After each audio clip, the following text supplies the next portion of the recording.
Hello and welcome to St. Andrew Institute of Technology and Management, Gurgaon. This is online lecture series. We are discussing irrigation engineering, which is in your sixth semester syllabus. This is fifth lecture of this course, and today we'll discuss cross drainage work design consideration. Okay, in our previous lecture, we have seen the different cross drainage structures and how we are going to select them depending upon the relative bed levels. Okay, main and most important parameter to classify cross drainage work is the bed level of the canal or the natural drainage system. If canal is above the natural drainage system, there will be aqueduct, and if the canal is below the natural drainage system, then it will be super passive. But depending upon the difference in the canal bed level and the highest flood level, in case of aqueduct or whether it is super passage, then it's difference between the bed level of natural drainage system and FSL of canal. If that difference is not there, then we construct a siphon system. Okay, that will ease the flow through them without any intersection. Okay, we have also seen third type, that is when these levels are same, means the bed level of both the canal and natural drainage system are equal, then will provide two systems, that is one level crossing and second is inlet and outlet system. We also discussed that the inlet and outlet system is feasible only when the stream, that is natural drainage system, is very small in compare with the canal system. Okay,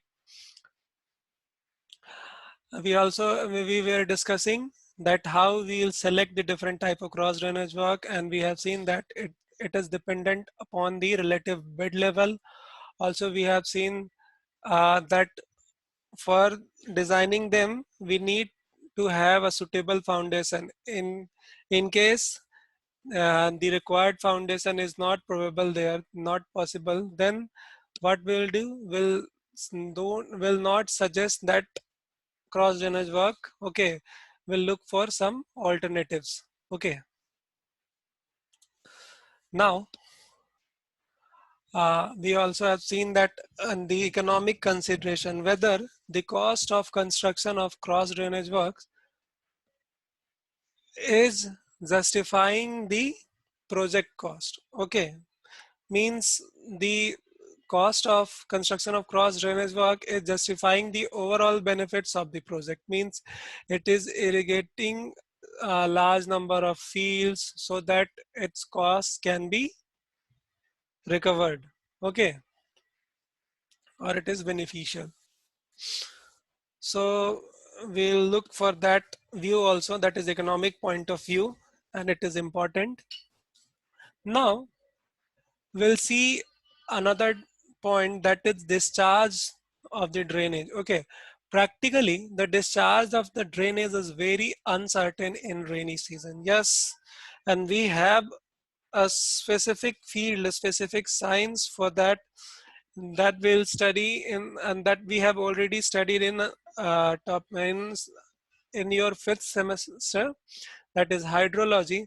In that we have studied that the during rainy seasons how we predict the possible maximum discharge. Okay, and will plan according to that. So here I'm just gonna remind that those things that you have already studied in your previous semester, that is in hydrology. Okay, so the structure should be carefully selected so that it may not destroy the unexpected heavy discharge of the river or drainage. Okay, now why it is the term unexpected is associated with only river or drainage? Why it not been associated with the canal?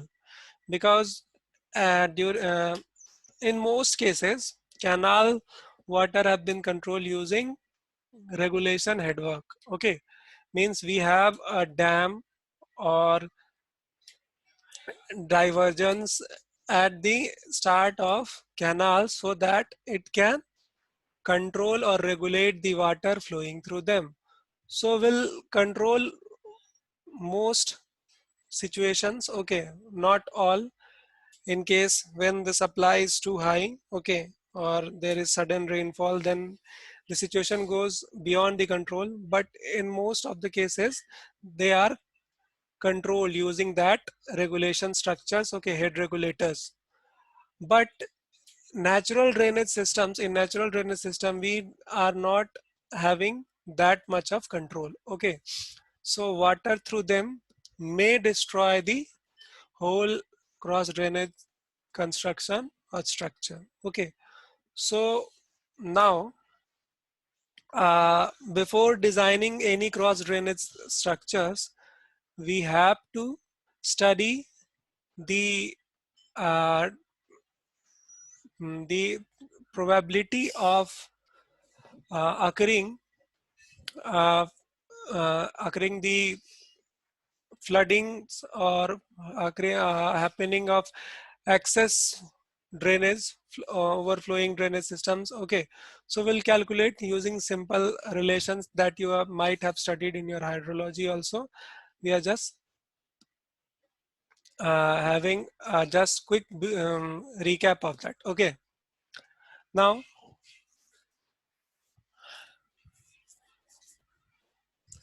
we can also face some construction problem like subsoil water construction materials, they might be not available the reasons, okay. Communication problem, suppose we are not able to communicate the locals there that what is that and what are its benefits, or some if we are not able to communicate with the laborers there, okay, these problems may arise, okay. Availability of land, this is also a serious problem.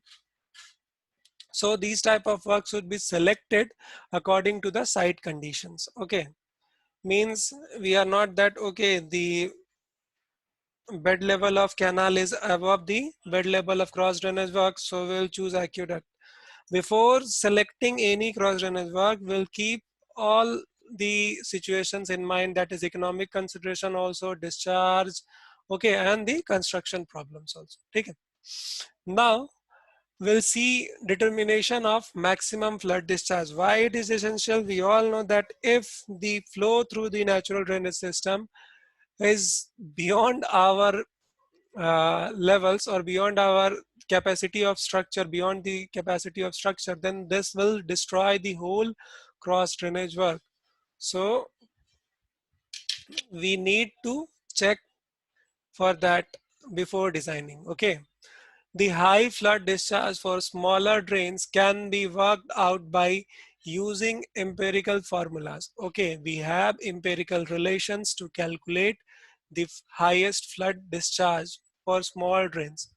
And for large drains, other methods such as hydrograph analysis, rational formula, etc. are used.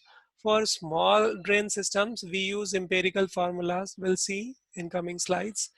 And for large drain system, we'll use hydrograph. You all are familiar with hydrograph now. In general, the methods used in estimation of flood flow can be grouped as physical identification of past floods, empirical formulas and curves, overflow hydrograph, and unit hydrograph. This one is important, unit hydrograph. Okay, should keep this in mind that why unit hydrograph. We'll choose unit hydrograph, it's selected for the large drains. Okay, we'll use empirical formulas for small drain systems. Okay, so determination of maximum flood discharge. Okay, physical indication of past floods, flood marks, and local inquiry. Okay, preliminary observations can be like will see the past floods marks. Okay, and we can ask the locals, okay, in the village or some regions where we have to construct that structure. Okay, so maximum flood discharge may be approximately estimated by inquiring from the residents in the village situated on the banks of river. Okay, we may ask the locals, the residents in the village situated on the bank of river or the bank of natural drainage. Okay, we may ask them about the maximum flood level. That high flood level in their memory in the past may have left on the river bank. Okay, so we may ask them that on the maximum level, flood level that they have seen in their memory. Okay, by noting the high water marks along the banks of the river, the cross section area and wetted perimeter of the flow section as well. Okay, now another way to inquire the maximum flood discharge is to mark the high water marks. Okay, we have to keep note of the highest water marks, and we have to calculate the wetted perimeters with which we can find the maximum flood discharge using Manning's formula. Okay, now estimation of maximum flood discharge from rating curves. During the period of high flood, it is almost impossible to measure the discharge by making the use of markings. Yes, for high flood levels, it is not possible to measure the discharge. Okay, that can be calculated using uh, markings of high water. Okay, marking use of these values, high water marks in meters, the value of maximum flood discharge can be calculated by extrapolation from the stage or rating discharge curve. And here one term arises, that is stage. What is that? This is basically the water level.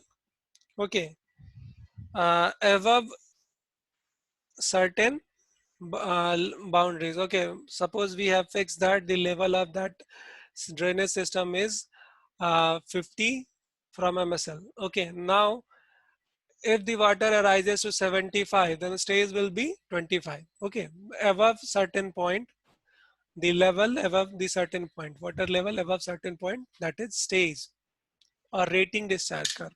Okay, the above mentioned curve needs to be extended for higher values. Now we'll extend for higher value. This can be done using following methods. First is simple judgment. Second is logarithmic methods. Okay. Now we'll see both of them one by one. The simple judgment, the rating curve can be extended by simple judgment. Okay. This is the curve, and using this simple judgment will increase them. Okay. Here we are increasing them. Okay, this reason. Okay, this is depth of flow in meter, and this is discharge in meter cube. This is simple relation where we are calculating the discharge using the stage. This is stage, that is depth of flow in meter. Okay, and now this is discharge, that is plotted on x-axis. Okay, now we have another method, that is logarithmic method. What is that? For extending the rating curve, we can use a logarithmic equation, that is q is equals to k d raised to the power n. What are they? Q, we all know that that is discharge, that is highest or peak or maximum flood discharge. Okay, now for our calculation, okay, q is simply discharge, but we are interested in calculating maximum flood discharge. Okay, so q is equals to k d raised to the power n, where q is discharge, D is stays, that is measured in meter, and K and N are the constant that depend upon the regions, okay, uh, the catchments, okay. Now, by taking logarithms on both sides, this will become log Q, and this is log of K multiplied with D raised to the power n. If we simplify them, so inside log, there is multiplication of K and D. This will be separated as log K plus log D raised to the power n. Again, in another step, we'll simplify this as D raised to the power n, that n will be multiplied outside. Okay, so this will become log Q is equals to log K plus n multiplied with log D. We know all the terms here. Now we have a relation, and that we can use for extending the rating curve. If the available curve is plotted on log paper, means the scale is both side log. We have different graphs available in market, that may be simple graphs, or that may be one side log and other side plane, that we use for basically in geotechnology, okay, or geotech, for plotting the grain size distribution, okay. So that we use. Now here we'll plot this curve on both side log graph paper, okay.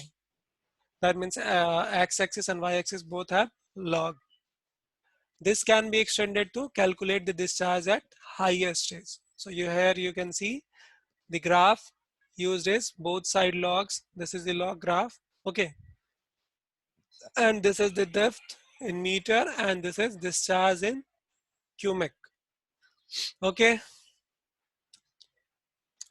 Another empirical formula is Q is equals to C A raised to the power n, okay, where Q is discharge, A is catchment area, and what is n? N is constant, and C is also a constant that depends upon size, shape, and location of catchment, topography of catchment, and intensity and duration of rainfall, okay.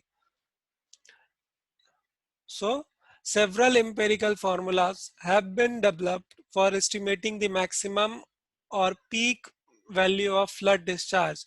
In these formula, the maximum flood discharge Q of a river is expressed as a function of catchment. Okay.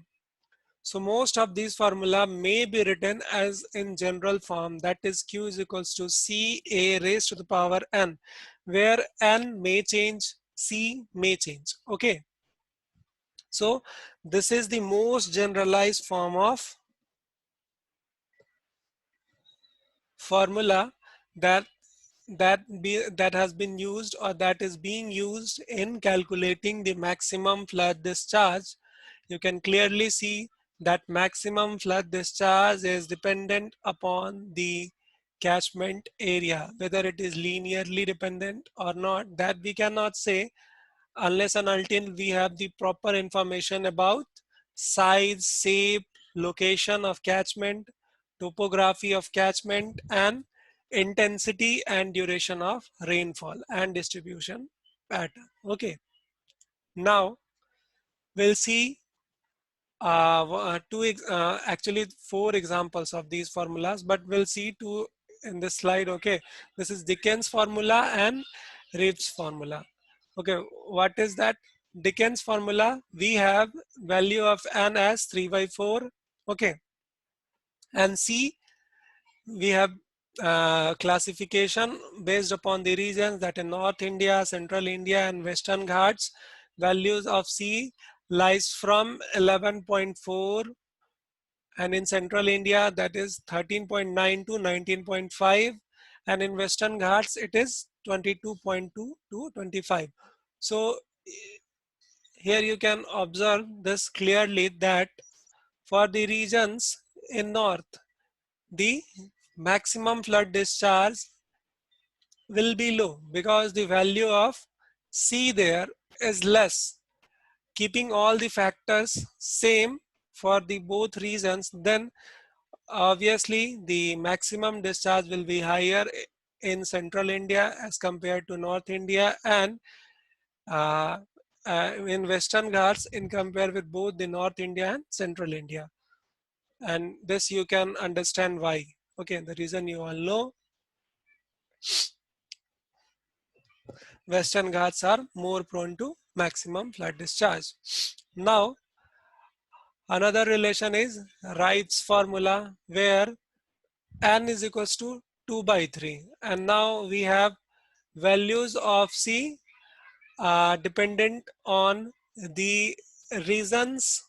Okay, within 24 km from the coast. Okay, if the region is within the 24 km region of the coast, means it is situated near the coast in the region uh, of 21 km. Sorry, it's 24 km. So if it is in within the range of 24 km, then the value of C will be 6.75.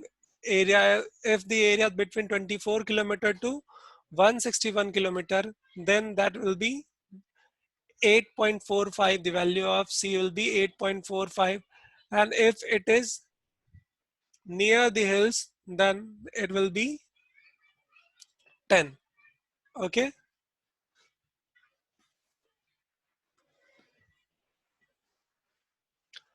Now we have rational methods for the determination of maximum flood. I may remind you what we are studying today is the design considerations of cross drainage works. In that we have studied till now the economic consideration and construction problems, and last we are studying the maximum discharge, which is rather most important factor while designing. So we are studying the maximum possible discharge and how we are able to calculate them. Okay, so we have studied formulas, how to find the maximum flood discharge. Okay, here we are seeing this now rational method. Okay, in this method, it is assumed that maximum flood flow is produced by a certain rainfall intensity which lasts for a time equal to or greater than period of concentration time. What is concentration time? Basically, concentration time is that time which any catchment takes to uh, contribute each point of that catchment to the drainage. Suppose we have the farthest point in on a catchment that contributes to drainage, the time that it requires before contributing to the drainage, that is time of concentration. You might have studied this term. Okay, time of concentration, that is basically, suppose we have certain reasons, okay, and there is precipitation, okay, or storm, then it is not then and there certain that each point is starts contributing to the drainage, means water from each region start uh, start going passing to the drainage system. No, it's not like that. It takes some times to start flow from that uh, distant points. Okay, so that period in which the farthest point start contributing to the drainage, that is period of concentration. Now here in this rational method, we assume that the maximum flood flow produced by a certain rainfall intensity lasts for a time equal or greater than the period of concentration time. Means maximum flood flow will only be produced when the rainfall intensity lasts for a period of concentration time at least or greater than that. Means the rainfall should be for a duration at least to the equal to the concentration time or more than that. When a storm continues beyond the concentration time, every part of catchment would be contributing to the runoff. That's what I was explaining, that what is time of concentration? Basically, time of concentration is that time in which every part of catchment would contribute to the runoff at outlet, and therefore it represents the condition of peak runoff. Okay, so every part of catchment would contribute, okay,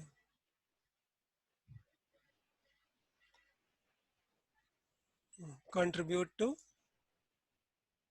runoff. So the runoff corresponding to these condition is given by Q is equals to 2.78 CICA, where Q is discharge in QMAC, C is coefficient which depends upon the characteristics of catchment, and IC is critical intensity of rainfall corresponding to that time. Okay, that is TC, that is time of concentration of the catchment for a given recurrence interval from the intensity of duration frequency curve. Okay, so IC is critical intensity of rainfall corresponding to the time of concentration of catchment for a given recurrence interval obtained from intensity of duration. A is catchment area in kilometer square. Okay, so IC here will be calculated using the relation P divided by TR, who will multiply with TR plus 1 divided by TC plus 1, where P is the maximum precipitation, TR is storm period, that is duration of rainfall, and TC is the time of concentration. Okay, now you are familiar with the term time of concentration. We also have English formula, Ali Nawab Jang Bahadur formula. So you just keep this in mind that we have several methods for calculating maximum flood discharge, but we'll be using the formulas that we have studied. Okay, these two, that is linear or logarithm, or we'll use the rational formulas. Okay, now quickly I would like to give a recap of uh, uh, hydrographs. Okay, this technique is used for large natural drainage systems. Okay, hydrograph is a graphical plot of discharge of natural streams. Okay, so what is hydrograph? Basically, it is a plot of discharge versus time. Uh, some people get confused always in discharge and rainfall intensity. So if we plot rainfall intensity with time, this will be hydrograph. Okay, hydrograph. And what is hydrograph? It's discharge with respect to time. Okay, so therefore you'll see the plot hydrograph doesn't starts with 0. Okay, it doesn't starts with here. It start after some time, that is this duration. Okay, and what is that? That duration is basically time of concentration or time that it took, okay, to start contributing to the uh, drainage. Okay, it shows a variation of discharge with time at a particular point of a stream. So it shows how the discharge is changing with respect to time for a particular reason. Okay, for a particular reason, for a particular point of a stream. It also shows the time distribution of total runoff. Okay, it also shows how the total runoff is changing. Discharge is usually measured in cubic or hectare per meter. Okay, cubic is meter cube per second, or it may be measured using hectare per meter. Okay, you all know what is hectare, unit of area, that is 10,000 meters square, and time is expressed in hours, days, or months.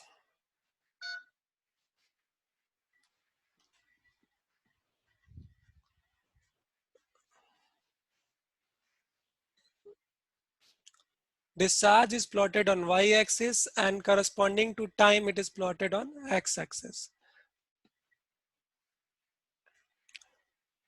Now we also just see quickly what is unit hydrograph. Basically, a unit hydrograph is a hydrograph representing 1 centimeter, or here you can replace that centimeter, 1 unit of runoff from a rainfall of some duration and specific areal distribution. Okay, means what is the effect of unit runoff during a rainfall duration. Okay, means here we are not calculating that for unit, per unit, and this is calculated per unit. Okay, unit hydrograph is the defined as the hydrograph of surface runoff of catchment area resulting from unit depth of rainfall excess. Okay, means if there is unit depth rainfall excess, what are its consequences that will observe in unit hydrograph.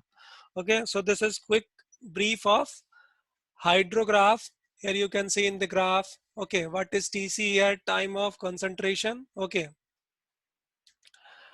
and TP basin lag. Okay, TR recession time. TC time of concentration. Okay, and